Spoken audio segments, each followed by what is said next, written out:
Jake Xerxes Fussell, welcome to eTown. So glad you're here. Yeah. It's good to hear you sing and play.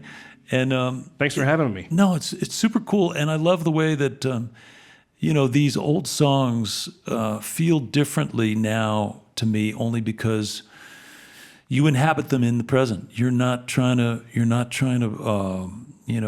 be sort of antiquarian about it. This is just music that you feel, and you're expressing it, and it's right now. Feels cool. Feels different. Thank you. I don't know what that means exactly, but maybe you do. Well, everybody's got their own approach, Yeah. So I've got mine. Yeah. I mean, and I mentioned before that your dad was involved with folklore and preservation, and your mother was an English teacher. So in some ways, your path was kind of set when you were a kid, right? You were just exposed to this way of thinking about respecting the way that things used to be and understanding and capturing what the essence was.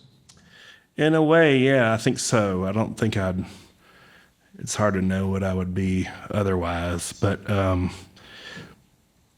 yeah, I grew up in an environment where there were people around who played music.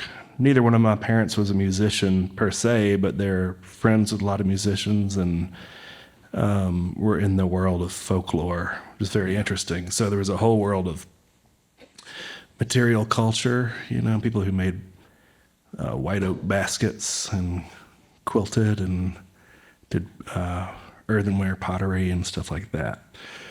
And then there was a whole world of people who documented those things. And so I was around a lot of that. That's cool. And in addition to music. Yeah. And I'm just trying to imagine, because you also did, I know you went off to school to get your master's, and I imagine you were thinking you would probably teach at some point. Was that what led you to do that? I have no idea why you'd... I don't know what I was thinking in those days.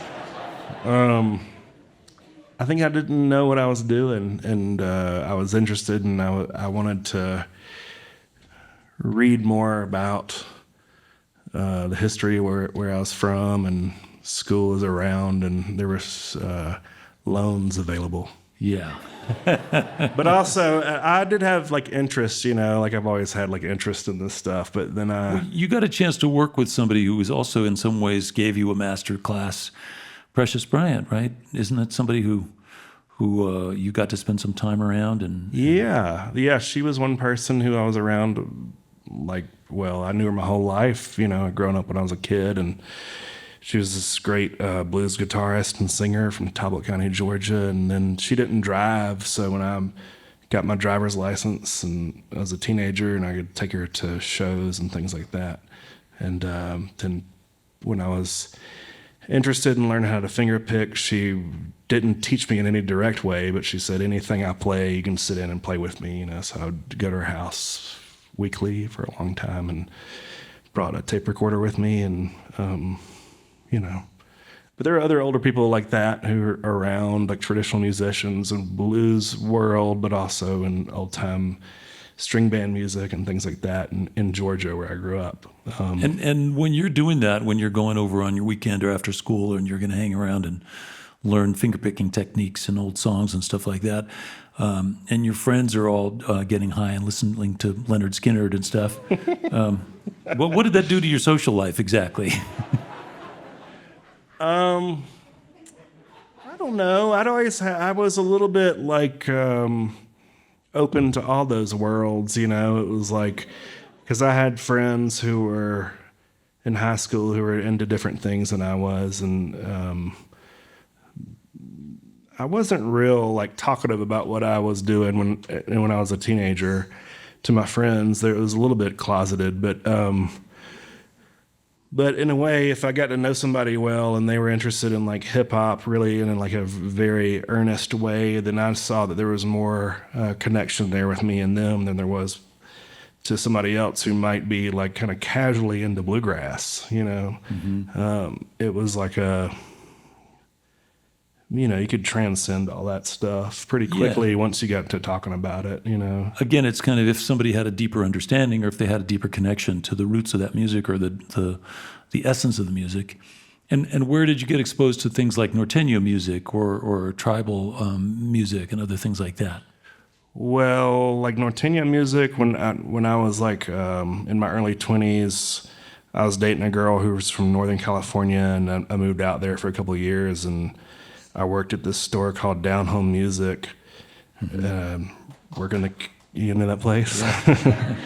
El Cerrito, and the brick and mortar for this record label called Arhuli, and they're like one of the best of course. labels for field recordings. And this guy named Chris Strachowitz, who just passed away a couple of years ago, was there. And Les Blank, the filmmaker, a great documentary filmmaker, had his office upstairs. And so I got to be around a lot of people like that. And already had an interest in Mexican traditional music. I mean, there was like 5 people who worked at the store who knew a lot about it, including Chris Strachowitz, and so I would like ask them about it. And Wow, that is like a master class that very few people get. That's awesome, and that continues to this day. Are you still? I know you don't need really to be a songwriter because you just keep finding songs and making them your own. Are you still on a quest, on the hunt for more songs and more obscure stuff, or do you feel like you have enough that you have to sift through still now that when you get home? No, I'm always looking. It's never ending. Yeah, and you got a new addition to your household, as I understand it. Mm-hmm. Got a little son. 2-year-old. Yeah, that makes archival research a little tougher. Well, not really. I mean, he's interested in music, and so I do a little digging with him. Yeah. That's cool. That's cool. And beyond, what you've already achieved, which is a lot. And I love the fact that you're fearless in that sense. You can go out in a big room as an opening act, which is a tough gig. People didn't pay to hear you, and you're there to connect with a crowd that you don't know and they don't know you. But you're fearless and you're good at it and you're successful, and you get these tours to go out and, it's just, again, it's one of those sort of testaments to the universal nature of music, right? Well, thanks. I don't know if I'm fearless. I mean, there's plenty of fear involved. Yeah. I'm scared right now. Are you? You're not scared. You've been at it too long. I've been at it too long. I'm scared about certain things, but this right now is not one of those moments.